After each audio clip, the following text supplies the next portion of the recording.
We don't understand the relationship between the parts of the brain that are articulated and conscious and then the lower parts that are sort of the repositories of traumatic information. And there's deeper mysteries that we don't understand too. So it turns out, I don't know if any of you are familiar with the term epigenesis, but there are studies of epigenetics now that show that there are certain experiences that alter your genetic structure.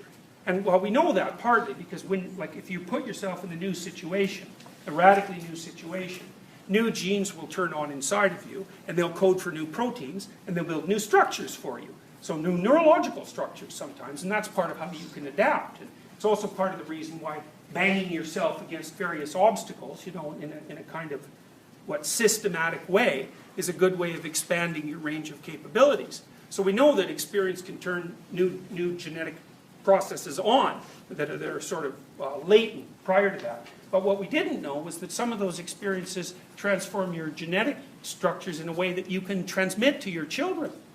So, and that, you know, that's Lamarckian evolution. No one ever hypothesized that that was possible. But you can look it up. It's mainstream science now, although, you know, people are still not really sure what to do about it, how to think about it from a conceptual perspective, because that sort of thing wasn't supposed to be possible.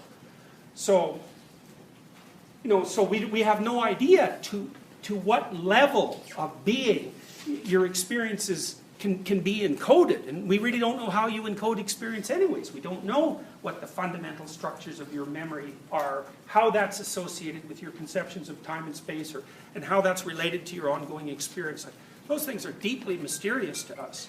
And what happens, at least in part with the hallucinogens, is that they seem to take all the horrors and terrors that you haven't dealt with and just put them in your face now.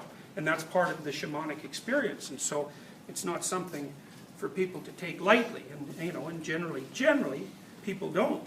So, but I've often found that it was very strange that these chemicals produce experiences that are so strange that our culture instantly deemed them illegal. You know, for me, it's like looking at what happened back in the Middle Ages when the Catholic Church went after Galileo because he had something, you know, strange to say about the moon. It's like these experiences have tapped into something that's a very, very primordial element of human existence and associated, say, with these shamanic rituals that have been going on for tens of thousands of years and that human cultures have always used to orient themselves. And there's so much anathema to our current culture that, you know, we punish people severely for experimenting with them. It's very, very peculiar behavior. So, although there's no doubt that this sort of thing is dangerous and very peculiar. But, you know. So the shaman report relatively constant types of experiences when they're undergoing their transformative experiences. And here's a couple of them. One is climbing the world tree.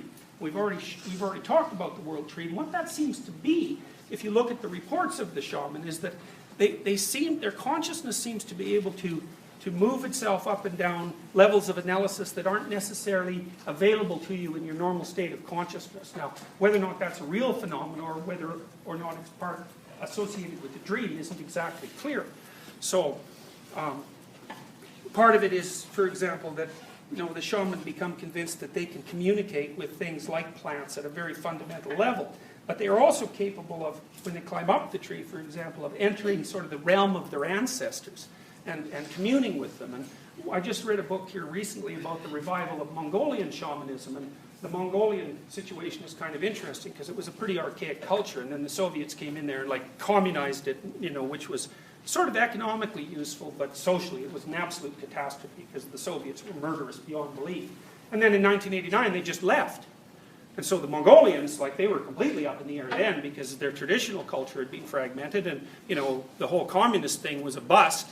And they reverted back to shamanic practices. And the shaman told them that part of the reason that they were all suffering was because they had lost contact with their ancestral spirits. And partly what they meant by that was that the continuity of the culture had been disrupted. And so people were identityless. You know, and it was funny because when Alexander Solzhenitsyn wrote about the Soviet Union, and he wrote extensively about the Soviet experience, his eventual conclusion was that the best route for the Soviets to take after the collapse of communism would be a return to the sort of evolutionary process of development that characterized their exploration of Orthodox Christianity. Because you have to fall back to something, you know, because people need a meaning structure. And you know, modern people have a hard time with incomprehensible religious meaning structures because, you know, we demand a certain amount of rational clarity. But there's a problem with that because the absolute mysteries of life cannot be formulated with rational clarity. You have to kind of encapsulate them in a mystery that's partially understandable because otherwise they stay completely out of your grasp, you know, and you have no answer to the question, you know, well, what's the ultimate purpose of life?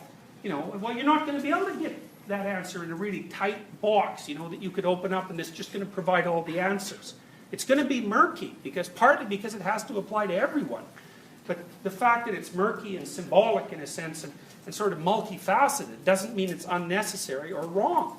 And, you know, the more I've studied the theories that underlie personality theory, the more I've become convinced, and for me, convinced beyond a doubt, that our connection to the archaic structures of the past that defined our cultures. Like without that, you're without roots. You know, and that makes you weak. That's the big problem. It makes you weak. There's nothing to you. Every whim can possess you. Every stupid political idea that comes along is instantly your God. You know, and you're certainly capable of going crazy with masses of people in all sorts of insane ways. It has direct consequences. You have to be grounded in something.